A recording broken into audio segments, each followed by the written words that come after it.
The morning started like any other for Lee Hyun. The commander was reviewing flight schedules in his office at Seoul Space Center when the world changed forever. At exactly 11:47 a.m., every human being on Earth felt something impossible happen inside their minds. It wasn't pain or fear. It was more like a gentle hand reaching into their thoughts, touching something deep and ancient that they never knew existed. Lee Hyun dropped his coffee mug as the ceramic hit the floor and shattered. But he barely noticed because suddenly he wasn't in his office anymore. He stood in a place that shouldn't exist. The ground beneath his feet looked like polished starlight, and the sky above him swirled with colors that had no names. Massive pillars of what appeared to be living crystal stretched up into infinity, and floating platforms drifted through the air like islands made of pure energy. "What is this place?" Lee Hyun whispered, but his voice echoed strangely as if the air itself was listening. "You're in the Nexus," said a woman's voice behind him. He turned to see Dr. Park Mina, a scientist he recognized from news broadcasts about space research. She looked just as confused as he felt. "I was in my lab in Busan and then, this happened." More humans began appearing around them. Captain Kim Jae materialized next to a fountain that flowed upward instead of down. The pilot looked around with wide eyes, his flight suit still smelling of jet fuel. "Sir," he said to Lee Hyun, recognizing the commander's uniform. "Do you have any idea what's going on?" Before Lee Hyun could answer, the air shimmered and beings that were definitely not human began to appear on other platforms. Some looked like giant lizards walking on two legs, their scales gleaming like armor. Others appeared to be made of living crystal, their bodies chiming softly as they moved. There were creatures that looked like walking trees with too many eyes, and beings that seemed to be made of pure light floating in the shape of jellyfish. "They're aliens," Park Mina breathed, her scientific mind immediately cataloging what she saw. "Real aliens. This is first contact." The aliens seemed just as surprised to see humans. The lizard-like creatures hissed among themselves, while the crystal beings chimed in rapid, musical notes. Some of the other species made sounds that human ears couldn't properly process. Then something happened that made everyone fall silent. The air above them began to glow and shapes began to form. They weren't solid like the aliens or humans. Instead, they looked like pillars of pure light, so bright that looking directly at them should have hurt but somehow didn't. When they spoke, their voices didn't come through the air. Instead, the words appeared directly inside everyone's mind. "Welcome, children of many worlds, to the Nexus," the voices said, and somehow everyone understood them perfectly regardless of their species. "We are the Eternal Ones. We have existed since the first stars learned to shine. We have watched civilizations rise and fall like waves upon a cosmic shore." Lee Hyun felt his knees go weak. These beings had been around since the beginning of time itself. Compared to them, humanity was less than a blink of an eye in the history of the universe. "Every 1,000 of your years," the Eternal Ones continued, "we choose one species to receive our gift. We grant them power beyond their current understanding. Technology that can reshape worlds. Knowledge that can unlock the secrets of creation itself. The ability to transcend the limits that bind them to a single world." The alien delegates began moving restlessly. Some of them had been here before, Lee Hyun realized. This was a ceremony that had happened many times over thousands of years. The lizard creatures, who seemed to be called the Vorth based on the sounds they made, had representatives that looked ancient even by their standards. The crystal beings, which Park Mina quietly identified as the Ether Collective, hummed with what sounded like anticipation. "For countless ages, we have chosen from among the great powers of the galaxy," the Eternal Ones said. "The mighty Vorth Empire, builders of world ships that sail between the stars. The wise Ether Collective, who have mastered the art of pure thought. The ancient Karani Federation, who have maintained peace across 100 systems for 10,000 years." The human delegates looked around at these incredible civilizations and felt very small. Earth had barely managed to put people on Mars, and that had taken decades of effort. These aliens had been traveling between stars longer than human civilization had existed. "Today," the Eternal Ones announced, and their light grew brighter, "we choose differently. Today we choose humanity." The silence that followed was so complete that Lee Hyun could hear his own heartbeat. Then chaos erupted among the alien delegates. The Vorth roared in anger, their voices echoing across the Nexus like thunder. The crystal beings chimed in sharp, discordant notes that sounded like breaking glass. Other species made sounds of protest in languages that hurt to hear. "This is impossible," bellowed one of the Vorth, a massive creature with scars covering his scales. "These mammals have barely learned to leave their homeworld. They are children playing with fire." "The humans are too young," chimed one of the crystal beings, its voice like bells in a windstorm. Too violent. Too unpredictable. They will misuse such power and bring ruin to the galaxy. Li Hyun found his voice. Why us? He asked the Eternal Ones. They're right. We're nothing compared to them. We've been in space for less than a century. The pillars of light pulsed gently. That, young commander, is precisely why we have chosen you. The alien protests grew louder until the Eternal Ones raised their light, and silence fell across the Nexus like a blanket. Your concerns are noted, they said calmly. Therefore humanity will be tested. 3 challenges await them. They have 1 galactic standard year to prove their worth. Commander Thex of the Vorth stepped forward, his massive claws scraping against the crystal floor. We will design these tests, he declared. If humanity must be given this chance, let them face challenges that will reveal their true nature. Elder Zeth of the Ether Collective chimed in agreement. Yes. Let them show us whether they are worthy or merely lucky. The first challenge came immediately. The Nexus dissolved around them, and Li Hyun found himself standing on the bridge of a human starship he had never seen before. The vessel was more advanced than anything Earth had built, with controls that somehow felt familiar under his hands. Through the view screen he could see a star system torn apart by war. The Kalani system, Dr. Park Mina said, appearing beside him with a tablet full of information she shouldn't have known. 2 species have been fighting here for 300 years. The Radi and the Zalani both claim the asteroid belt. Billions have died for chunks of rock and metal. Captain Kim Jae was at the pilot station, his hands moving over controls as if he had trained on them for years. The Vorth want us to pick a side, he said, reading from his own mysteriously acquired briefing. Support the stronger faction, end the war quickly through superior force. Li Hyun studied the tactical display. Massive fleets faced each other across the asteroid field, their weapons charging for another devastating battle.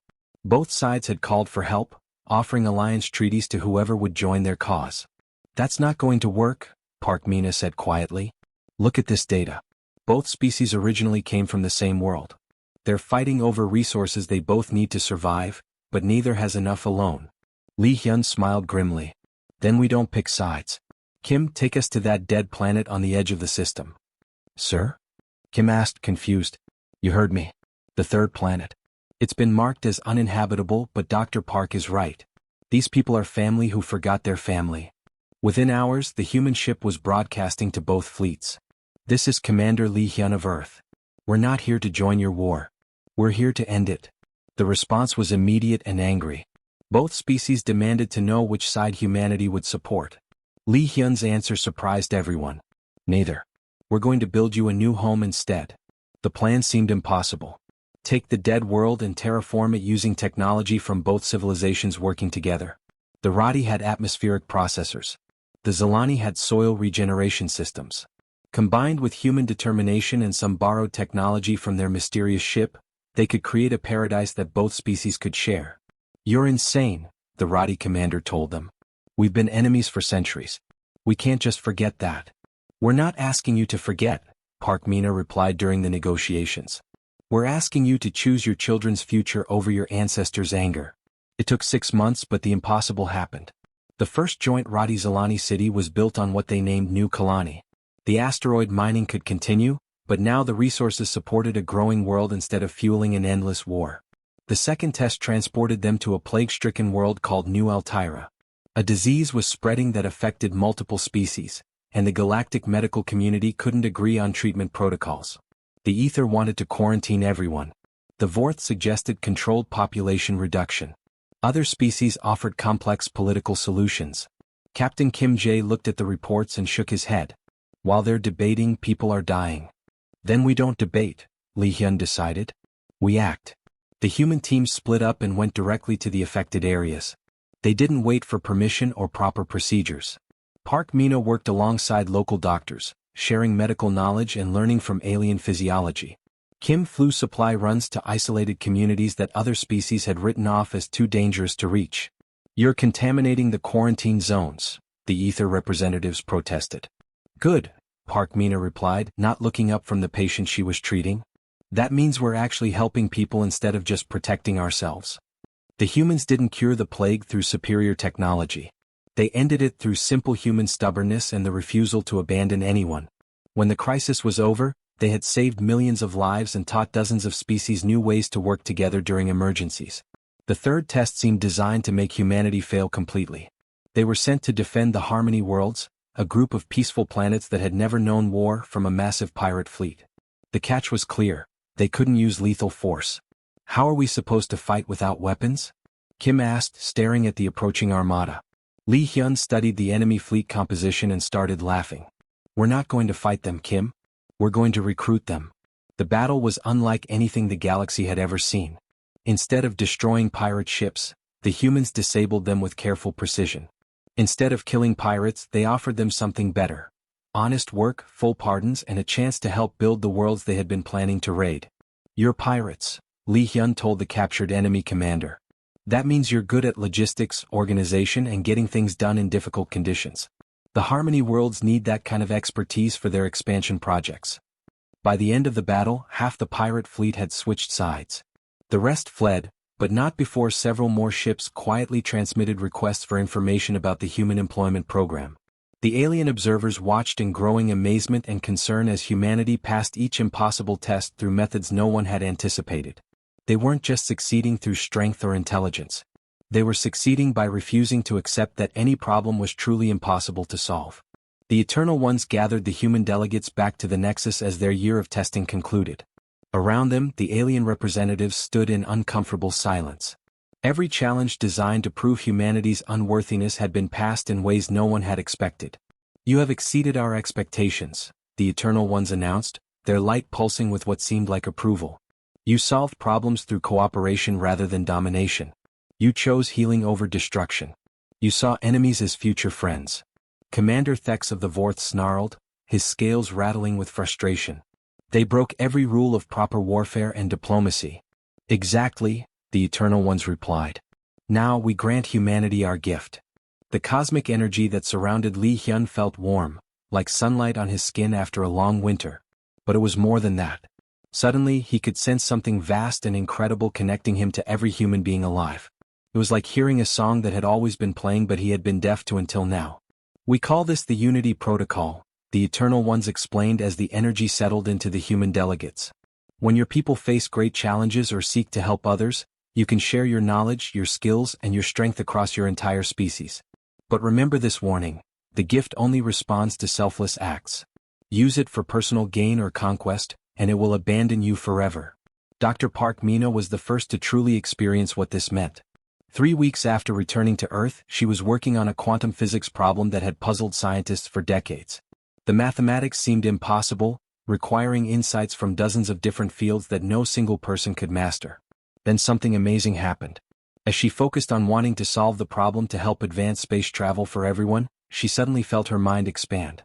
The knowledge of every human physicist flowed into her consciousness. She could feel Dr. Chin in Beijing working on similar equations, Professor Wilson in London who had insights about energy fields, and hundreds of other scientists around the world. But it wasn't just their knowledge she received. She could feel their passion for discovery, their desire to push humanity forward, their excitement at being part of something greater than themselves. In 30 minutes, working with the combined intelligence of her entire species, she solved problems that should have taken years. The aliens watching from their embassy ships in Earth orbit grew nervous as human technology began advancing at an incredible pace. What had taken them centuries to develop, humans were achieving in months. This is dangerous, Elder Zeth warned during an emergency session of the Galactic Council. No species should advance this quickly. They'll destabilize everything.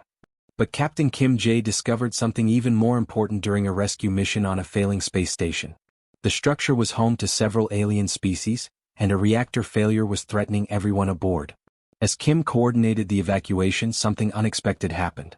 The Unity Protocol activated, but not just to connect him with other humans. Kim began to feel the fear and hope of the aliens he was trying to save. He experienced their desperation to see their families again, their gratitude for his help, and their wonder at human determination. I can feel them, Kim reported to Lee Hyun over the communication system. Not just their thoughts but their emotions, their love for their children, their fear of death. They're not so different from us. This was not what the Eternal Ones had described. The Unity Protocol was supposed to connect humans to each other, not to other species. But somehow humanity's gift was evolving, growing beyond its original design. Lee Hyun experienced this expansion firsthand during a diplomatic mission to the Vorth homeworld. The lizard-like aliens had always seemed cold and aggressive to human observers. But when the Unity Protocol activated during negotiations, Lee Hyun suddenly understood the deep loneliness that drove Vorth behavior. They were a dying species, though they hid it well. Their birth rates had been falling for centuries, and they lived in constant fear of being forgotten by history. Their aggression wasn't malice, it was terror. They fought so hard because they were desperately afraid of disappearing. "We don't want to replace you," Lee Hyun told the Vorth Council, and his words carried the weight of genuine understanding. "We want to learn from you. Your people have wisdom we need. Your experience could help us avoid the mistakes you've made." The Unity Protocol began changing how humans interacted with every alien species they encountered. What had started as a gift to connect humanity became a bridge between all forms of intelligent life. Dr. Park Mina established the first mixed species research team, where humans worked alongside ether crystal beings and Vorth engineers. The combination of human intuition, ether logic, and Vorth persistence produced breakthroughs that none of them could have achieved alone. Captain Kim Jae started training the first integrated space crews, where humans and aliens learned to work together not just as colleagues but as family. His ships became famous across the galaxy as places where ancient enemies discovered they could be friends. But it was Lee Hyun who realized the true scope of what was happening. During a conference with representatives from dozens of species, the Unity Protocol activated on a scale never before seen. For just a moment, everyone in the room felt what everyone else was feeling. Fear, hope, love, loneliness, joy, and wonder flowed between minds like water. "This is what the Eternal Ones really gave us," Lee Hyun realized. Not power over others, but the power to understand others so completely that fighting becomes almost impossible. The alien representatives left that meeting changed. Many of them began requesting human mediators for their own conflicts. Others started joint projects with Earth, eager to experience again that moment of perfect understanding. The galaxy watched nervously as humanity continued to grow and change, their gift evolving in ways that no one, not even the Eternal Ones, had expected. But some of the older, more established powers began to see this rapid change as a threat that had to be stopped. The attack came without warning on a quiet Tuesday morning. Lee Hyun was reviewing peaceful trade agreements when alarms began screaming across Earth's orbital defense platforms. Through his office window, he could see the stars being blotted out by an enormous fleet of alien warships. "Sir, we're reading over 3,000 vessels," Captain Kim Jae reported from the command center, his voice tight with controlled fear. "It's the coalition of ancient powers. Every major species in the galaxy except the ones allied with us." Dr. Park Mina rushed into the command center with her tablet showing intelligence reports. "They're calling it the Crucible War," she said breathlessly. "They plan to strip us of the Eternal One's gift by force. They say we're too dangerous to be allowed to keep it." Supreme Commander Vex of the Vorth appeared on the main screen, his scarred face twisted with determination. "Humans of Earth," he declared, "you have violated the natural order of the galaxy. Your rapid advancement threatens the stability that has existed for millions of years. Surrender the Unity Protocol, and we will allow your species to survive as a client state." Lee Hyun looked at the massive fleet surrounding Earth and felt something he had never experienced before. The Unity Protocol activated not just in him, but across the entire human species simultaneously. Every person on Earth suddenly shared the same thought, the same determination, the same absolute refusal to give up what made them special. "Tell Commander Vex," Lee Hyun said calmly, "that humanity respectfully declines his offer." The war that followed was unlike anything the galaxy had ever seen. The coalition forces expected a quick victory against a species that had been spacefaring for less than a century. Instead, they faced something completely new. Human ships, crewed by ordinary people who had been teachers and farmers and shopkeepers just days before, suddenly possessed the combined tactical knowledge of every military mind in their species. A cargo pilot named Jean Su found himself commanding a battle cruiser with the strategic genius of humanity's greatest generals flowing through his consciousness. But the humans did something that shocked their enemies even more than their tactical brilliance. In the middle of desperate space battles, human ships would break off their attacks to rescue the crews of destroyed coalition vessels. Captain Kim Jae became famous across the galaxy for risking his own ship dozens of times to save alien survivors. "Why do you help us?" asked a wounded ether pilot that Kim had pulled from a wrecked fighter. "We came here to destroy you." "Because you're alive," Kim replied simply, helping the crystal being to the medical bay. "That's reason enough." Dr. Park Mina coordinated the evacuation of civilian populations from war zones, working with impossible efficiency as the Unity protocol connected her to every human doctor, engineer, and rescue worker across multiple star systems. Her teams didn't discriminate between human and alien refugees. Everyone who needed help received it. This behavior began to have an unexpected effect on the coalition forces. Alien soldiers started questioning why they were fighting a species that refused to hate them back. Vorth warriors who had been saved by human rescue teams found themselves hesitating before firing on human ships. Ether commanders began to wonder if maybe they had made a mistake. "They're not fighting like conquerors," reported General Kex of the Vorth to his superiors. "They're fighting like protectors.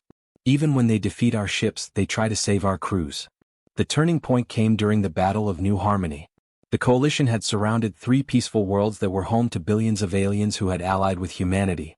The plan was simple: destroy these worlds to prove that alliance with humans led only to death. Li Hyun arrived with the human fleet just as the bombardment was about to begin. His ships were outnumbered 50-1, but the Unity protocol was stronger than it had ever been.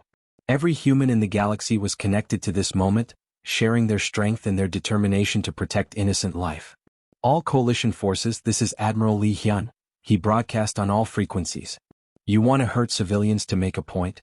We won't let that happen." The battle that followed became legendary. Human ships moved with perfect coordination, each crew knowing exactly what every other ship was doing. But more importantly, they fought with a purpose that the coalition couldn't match. They weren't fighting for territory or resources or glory. They were fighting to protect people who couldn't protect themselves. Captain Kim Jae led the most daring mission of the war. Instead of attacking the coalition command ship, he flew directly toward it with his weapons powered down. "Supreme Commander Vex," he broadcast, "I want to talk." "This is madness," Vex replied. "I could destroy you with a single order." "You could," Kim agreed as his ship docked with the massive Vorth dreadnought. "But then you'd never understand why we're really fighting." Kim walked onto the bridge of the enemy flagship carrying no weapons, just a data pad with pictures from the refugee camps. "Look at them," he said to the gathered alien officers. "Vorth children playing with human kids. Ether beings teaching our scientists new songs. Karani elders sharing stories with our historians. This is what you're trying to destroy." Something strange began happening across the coalition fleet. The Unity protocol, which had been growing stronger throughout the war, started reaching beyond humanity.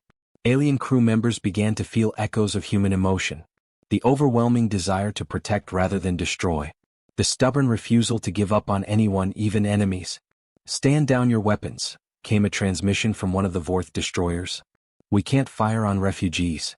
"Negative," Commander Vex ordered. "Continue the attack."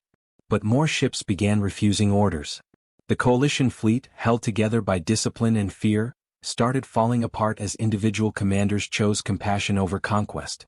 The Crucible War was ending not through human victory, but through human understanding spreading like wildfire through the enemy fleet.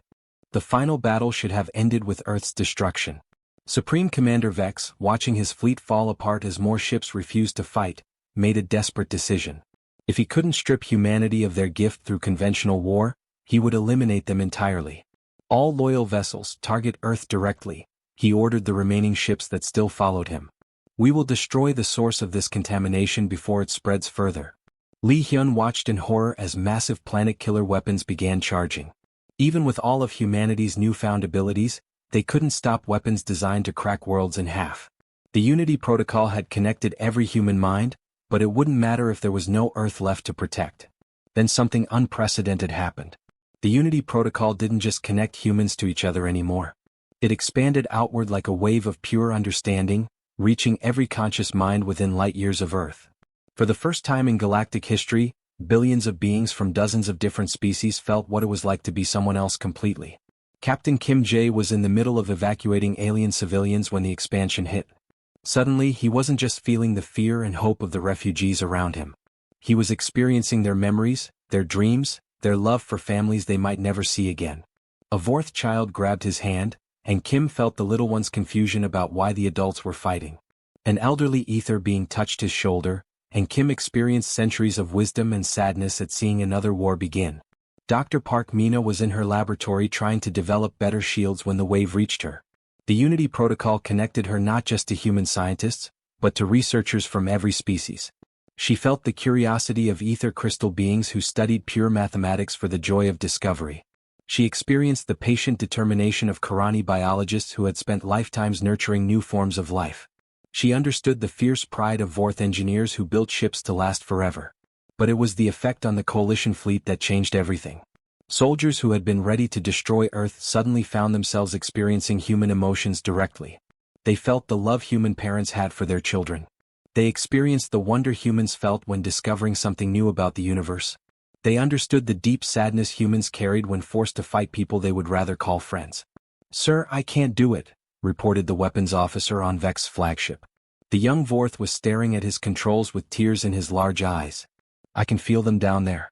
They're not monsters. They're just people who love their families like we love ours." Similar reports came from across the coalition fleet. Gunners refused to fire. Pilots abandoned their attack runs. Entire ships began powering down their weapons as their crews experienced what humans had been trying to show them all along, that understanding each other made violence almost impossible. "This is not natural," Vex roared, but even his voice was shaking. The Unity Protocol had reached him too, and he was fighting against the growing realization that everything he had believed about humans was wrong. Fight it. Remember your duty. But duty meant nothing when faced with true empathy. Coalition soldiers could feel the fear of human civilians they had been ordered to kill. They experienced the desperate love human defenders felt for their world. Most importantly, they felt the sadness humans carried at having to fight people they wanted to understand. Commander Lee Hyun opened a channel to the entire coalition fleet. When he spoke, his words carried the weight of every human emotion the Unity Protocol had shared. "We never wanted to be your enemies," he said. "We wanted to be your friends. We still do."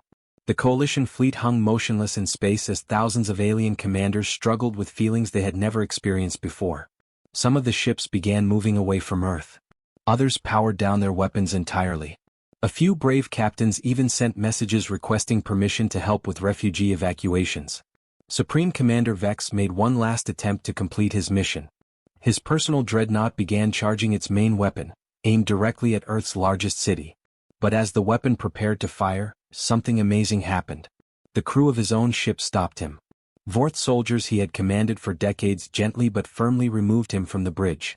"Sir," said his second-in-command, "we can't destroy people we understand. It would be like destroying ourselves." The Crucible War ended not with surrender or defeat, but with a galaxy-wide moment of understanding. The Unity Protocol had evolved beyond its original purpose, becoming something the Eternal Ones had never expected, a bridge between all forms of conscious life. In the months that followed, Dr. Park Mina established the Galactic Understanding Initiative. Research stations throughout the galaxy became places where former enemies worked together to solve problems that had seemed impossible. Human creativity combined with Vorth engineering, ether wisdom, and Karani patience produced discoveries that benefited everyone. Captain Kim Jae founded the Harmony Fleet, where mixed crews of humans and aliens traveled the galaxy not as conquerors or peacekeepers, but as bridge builders. Wherever they went, conflicts that had raged for centuries began resolving as species learned to truly understand each other's perspectives. Lee Hyun, now an elderly admiral, spent his final years watching the transformation of galactic civilization. Wars didn't disappear entirely, but they became rare as the Unity Protocol's influence spread through trade, diplomacy, and simple friendship. The ancient powers hadn't been defeated. They had been invited to grow. The Eternal One's final message came not as words, but as pure understanding flowing through the Unity Protocol to every conscious mind in the galaxy. This was always our true gift. Not the power to dominate others but the power to connect with them. You have become what we hoped, not rulers of the galaxy but its heart. From his quiet retirement home, Lee Hyun smiled as he watched human children playing with alien friends in the garden outside. The greatest victory wasn't defeating their enemies. It was turning those enemies into family.